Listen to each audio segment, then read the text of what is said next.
8 फरवरी 2024 एक बार फिर से पाकिस्तान में डेमोक्रेसी और वोटिंग का फ्यूनरल मनाया जाएगा। पाकिस्तान का यह इलेक्शन कॉन्टेस्ट अब तक का सबसे महंगा इलेक्शन होने वाला है। पार्टियों की कैंपेन पे लगाए गए पैसों के अलावा सिर्फ वोटिंग कराने इलेक्शन कमीशन 243 रुपयों का बजट दिखा चुका। उनके अलावा हर कैंडिडेट 5.10 करोड़ रुपए अपने कैंपेन पे लगाने वाले हैं। क्या इन पॉलिटिशियंस को यहाँ पैसे लगाने का कोई तुक बनता है, वो भी ऐसे मोड़ पे जहाँ हर किसी को पता चल चुका है कि यहाँ इलेक्शन कम फिल्म शूटिंग ज्यादा होगी। सोचो बैंकरप्सी के स्टेज पे खड़ी ये नेशन जहाँ पे 90 मिलियन यानी 9.5 करोड़ लोग पॉवर्टी लाइन से नीचे की जिंदगी गुजार रहे हैं, जिन्हें एक वक्त का खाना ठीक से नहीं मिलता, जहाँ के तालीमी इदारे पेपर न होने की वजह से एग्जाम नहीं दे पा रहे, जहाँ पे करोड़ों लोग इलाज न मिलने की वजह से मौत और जिंदगी के बीच जूझ रहे हैं। और ऐसी कंट्री पे इलेक्शन कराने 90 मिलियन डॉलर स्पेंड हो रहा है। इन पैसों की वर्थ समझा जाए तो 1000 से ज्यादा हॉस्पिटल्स, स्कूल्स, कॉलेजेस और यूनिवर्सिटीज आराम से बन सकते हैं। क्यों एक गरीब दिवालिया कंट्री ऐसे बिहेव कर रहा है जैसे शाही या कोई अमीर देश करता हो। पाकिस्तान के इस हाल के पीछे बहुत से लोग जिम्मेदार हैं, लेकिन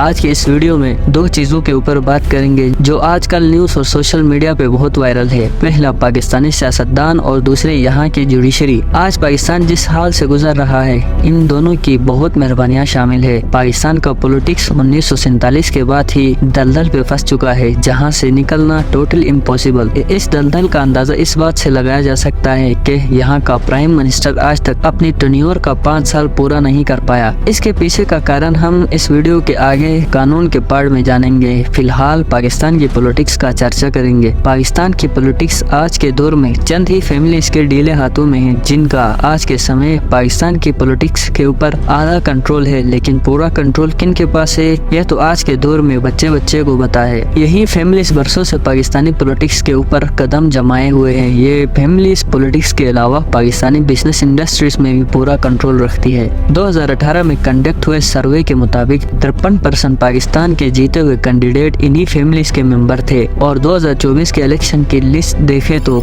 ये परसेंटेज एक्सीड करके 60% से ऊपर जा सकता है, क्योंकि इस बार सिर्फ भाई चाचा खड़े नहीं है, बल्कि इनके अलावा बहन, फुप्पो, खाला, ताया, भतीजा, दामाद, साला, मामू मिलके इस नेशन के लोगों को डेवलपमेंट के ख्वाब दिखा के अच्छा खासा मामू बनाएंगे। इस बात पे कोई बुराई नहीं है कि एक फैमिली के मल्टीपल लोग इलेक्शन लड़ रहे हैं, लेकिन इशू यहाँ पे ये है कि इनकी काबिलियत एक मेयर के लेवल की नहीं होती। उन्हें या तो सीएम बनाया जाता है या तो कोई आला मिनिस्टर। पाकिस्तान के लोगों को तो बस इतना पता है कि पाकिस्तान पीपल्स पार्टी या पाकिस्तान मुस्लिम लीग नवासी फैमिली पॉलिटिक्स कर रही है, लेकिन पाकिस्तान की इंटायर पॉलिटिक्स में इनके साथ चंद और खानदानों का राज चलता है। यहाँ पे समझने वाली बात यह है कि इन तमाम फैमिलीज के लोगों के पास ड्यूअल सिटीजनशिप भी मौजूद है। इनके जिंदगी के पीछे दो ही मकसद, पहला पाकिस्तान में इलेक्शन जीत के गरीब लोगों के पैसों से फुल प्रोटोकॉल एंजॉय करो, दूसरा हारने की सूरत में किसी यूरोपियन आजाद देश में जाके मौजे लगाए। अब ऐसे खानदान हम पर काबिज है जिन्हें पॉलिटिक्स के पीछे बहुत फायदे हैं। प्रोटोकॉल तो मिलता है, फिर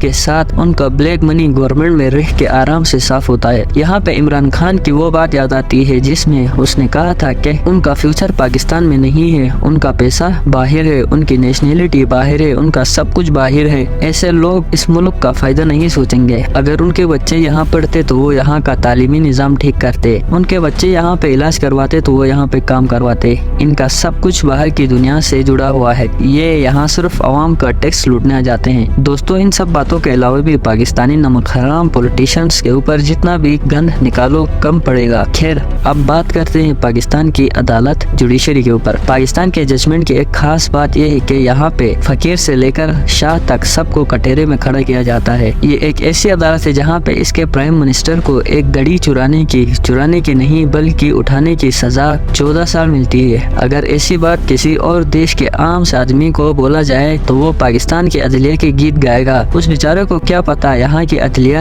यानी जुडिशरी दुनिया में बेइंसाफ जजमेंट देने पर दूसरे नंबर पर आती है। अरबों डॉलर्स खाने वाले यहाँ सर ऊंचा करके जी रहे हैं और ईमानदार कमजोर केस पे 14 साल की सजा पाता है। यहाँ किसी पीएम को अपने हिसाब से काम करवाने नहीं दिया जाता। अगर वो अपनी मर्जी करे तो ये अदालत एक टूल बन के पावरफुल ग्रुप्स की मदद करता है, जिसके कारण आज तक कोई प्राइम मिनिस्टर अपना टेन्योर यहाँ पूरा नहीं कर चुका। पाकिस्तान की जुडिशरी के जजमेंट को समझने की कोशिश किया जाए तो उनके फैसले ऐसे होते हैं जैसे एग्जाम्पल के तौर पर एक जवान आदमी अपने किसी अजीज की प्रॉपर्टी का हक मांगने इस अदालत के पास चला आता है, लेकिन उस प्रॉपर्टी का केस 90 साल बाद उसका पोता हार जाता है। यह तो एक एग्जाम्पल है, लेकिन ऐसे ऐसे फैसले भी हुए हैं, इसके आगे मेरा एग्जाम्पल भी अफसोस करेगा। अब ऐसे अदालत हमारी फ्यूचर के फैसले करेगी। साथ ही इन अदालतों के आला ऑफिसरान और जजेस पॉलिटिशियंस की तरह फ्यूचर भी इस देश में नहीं है, तो वो डेवलपमेंट पे जोर नहीं देंगे बल्कि पैसों पर जोर देंगे। इन दोनों सेगमेंट के ऊपर बात इस वजह से की कि प्रेजेंट टाइम अदालती फैसला और पॉलिटिशियन के ऊपर न्यूज काफी चलते हैं। पाकिस्तान के बाकी डिपार्टमेंट्स दूध के धुले हुए नहीं है, बल्कि उनसे आगे है पीछे नहीं। जैसे पुलिस को ही ले लो, पाकिस्तान का डेवलपमेंट इंडेक्स दुनिया का सबसे बुरे कंट्रीज में आता है। इस हिसाब से इन सब का जिम्मेदार सिर्फ पॉलिटिशियन अतलिया पुलिस नहीं है, बल्कि तमाम सरकारी और प्राइवेट कंपनियों के साथ पाकिस्तान की आवाम भी पूरी जिम्मेदार है। यहाँ पे एक कहावत याद आई, जैसे खरबूजा खरबूजे को देख के रंग पकड़ता है। पाकिस्तान का जो हाल इस समय करप्शन, लूटमारी, कत्ल गारत की सूरत में है, इन सब के बीच चंद शरीफ लोग भी इन्हीं की तरह बनना शुरू करते हैं। दोस्तों, पाकिस्तान हमारा ही देश है। कोई अगर अपने हिस्से में आए काम ईमानदारी के साथ करेगा तो आने वाले चंद सालों में हम जरूर डेवलपमेंट करेंगे। चाइना, सिंगापुर, इंडिया जैसे डेवलपिंग देश 19 की दहाई में हमसे बहुत पीछे थे, लेकिन उन सब ने अपने वतन के साथ ईमानदारी दिखाई और आज वो हमसे बहुत आगे निकल चुके हैं। वीडियो कैसी लगी कमेंट में जरूर बताना। ऐसे इन्फॉर्मेटिव वीडियोस के लिए चैनल को जरूर सब्सक्राइब करना। आई होप वीडियो से काफी कुछ सीखा होगा। मिलते हैं अगली वीडियो पे।